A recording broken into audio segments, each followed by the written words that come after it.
Look at this. All the action in this place is big. I'm at the Port of Brisbane, at the mouth of the Brisbane River, a place called Fisherman Island. Not that this is my kind of fishing spot, so what's it all about? Here's one side of the story. A lot of the things we want to buy aren't made locally. Your favourite toys and games, computers and electronics, many cars and trucks. You can think of lots more. It's too expensive to fly them here. Transport by ship is the answer. The goods we bring into Australia are called imports. And at the Port of Brisbane, you'll find all kinds of people whose job it is to get those goods off the ship and on their way to us. Of course, it works the other way too. Other countries want lots of the things we produce, like coal, meat, cotton, wood chips and cereals. And the port handles those shipments too, our exports. It starts way out at sea. The ship carrying loads of containers is getting closer. It may have come from the other side of the world. Captain, we've still got that ebb tide, so I'll go down about Fisherman Island number 2 before we start the swinger. A pilot, someone who knows the channels and passages and the safe way into Brisbane, boards the ship off Caloundra after a fast ride in a pilot launch. He guides it into port. Okay, Dave, come in and put your nose up on the quarter, thanks, and I want you to push around half power, thanks. Well, the pilot's responsible for the safe navigation of any vessel across Moreton Bay, and together jointly with the master we discuss it, bring the ship in and make sure that there's no damage to the ship, the port and the environment, no pollution. The ship's movement is monitored by port control. Controllers are like air traffic controllers at the airport, but they schedule and direct all the ships heading in and out of the port. They also keep an eye on the weather and make sure the draft of the ship, that's how deep it sits in the water, is not too deep for the channels and berths. A fully loaded container ship would sit at a draft of about 11 metres in the water. That's higher than a 2-storey house. Our job is to coordinate the shipping into Brisbane and in conjunction with the pilots. We ensure that the ship gets in safely and hopefully on time or early. Once the ship turns up, we bring him in, get him in as soon as he can, get him offloaded or his cargo put on and get him out as soon as he can. So the ship is in port, but it's as long as 2 footy fields. Too big to get alongside the wharf on its own. Tugs manoeuvre it into place, pushing and pulling. The pilot is still on board ship, helping with the mooring.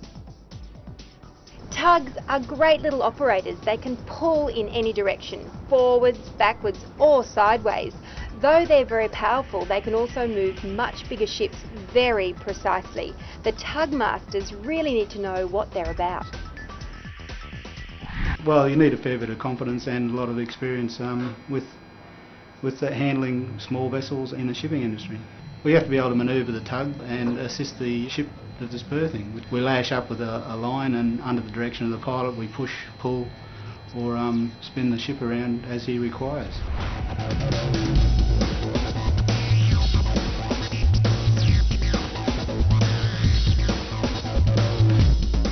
Before anything is taken off the ship, Australian customs officers go on board.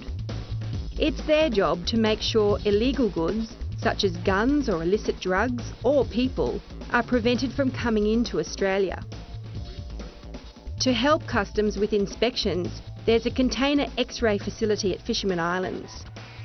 This giant X-ray machine allows customs to look at what is inside containers without having to empty them out. It can X-ray 100 containers every day. When a ship comes into port, customs will go on board the ship. We will check documentation that the ship has to have, any certificates that they require. We'll also do document checks of the crew. We'll do passport checks, face-to-passport checks of the crew.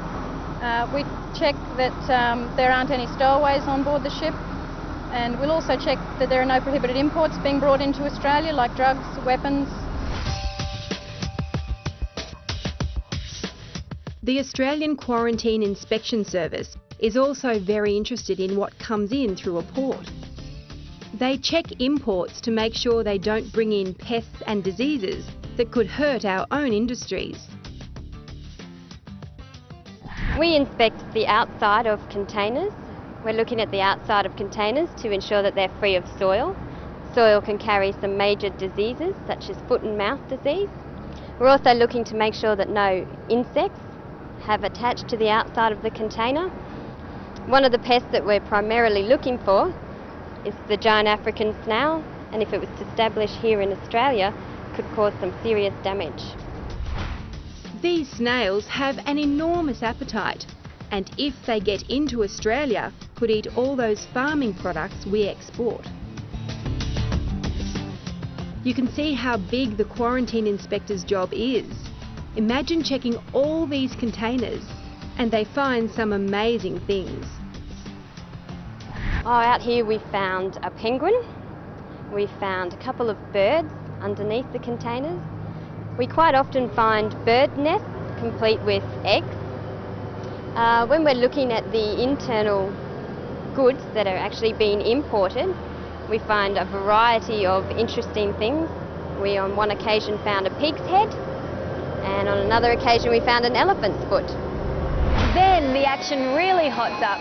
Huge wharf cranes lift the boxes from the deck to the wharf. Straddle carriers whip around, moving the boxes to holding areas, ready for transport by road or rail to all parts of Queensland and northern New South Wales. And it's all fast.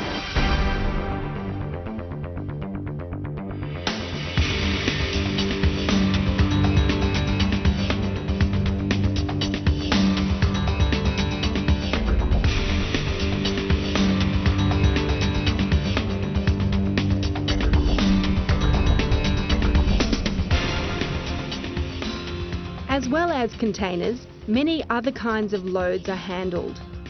Bulk shipments like grain and coal, and drive-on, drive-off cargo like farm machinery and cars. And it's all handled by a stevedoring company. A stevedore is employed by a shipping company to unload or load his or her ship and involves three important concepts: production, protection and perfection. Production, we need to produce quickly, load or unload quickly. Protection, we need to do it safely, having regard for our people.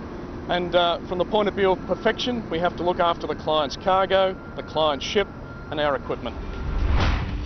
So the stevedore has to work fast, safe and carefully. The action is round the clock. Time is money in the shipping business.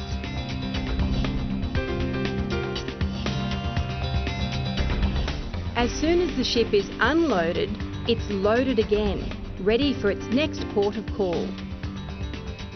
That's just the story of one ship, one lot of cargo. This port moves over 30 million tonnes of cargo and about 1 million containers a year. That's nearly $40 billion worth of imports and exports. How much is that? If you filled the Gabba cricket ground with a year's worth of containers, they would stack over 700 high. That's over 2 kilometres in height. Over 2,500 people work at Fisherman Islands. It covers over 700 hectares of land, and that's still growing. As our population grows and wants more imports and exports. Sand and mud dredged from the bay and river channels are used to reclaim land so more wharves can be built. And more areas to store, pack and unpack imports and exports. A place this big needs a lot of looking after. A fleet of dredgers keeps the channels leading into the port of Brisbane and alongside the wharves deep enough for ships to enter safely. And protecting the environment is very important at the Port of Brisbane. It meets international standards for sustainable environmental management. The port undertakes a significant environmental monitoring program. We monitor things like our groundwater, our stormwater, the adjacent mangroves and our feral animals. We also monitor our water use, our waste production and our greenhouse gas emissions. We've encouraged the establishment of a range of bird species to the area, species like the swans and spoonbills on the lake and shorebirds which are migratory to the area. 12 hectares of land at Fisherman Islands is preserved for a bird roost. Birds from the Northern Hemisphere, as far away as Siberia, visit the port every year. The Port of Brisbane also looks after the flora and fauna at the port. The Port of Brisbane plants native trees and grasses to promote a wildlife area, also to create a wonderful environment for our visitors and our port workers. Its land care section has planted over 100,000 native trees and grasses at Fisherman Islands. When we use a toy or a tool, drive a car, wear imported clothes, we don't always think of the stories behind the scenes, where things come from, who makes them, and how they get to us. Now I know a bit about how imports and exports move through the port to us, I think I appreciate them even more.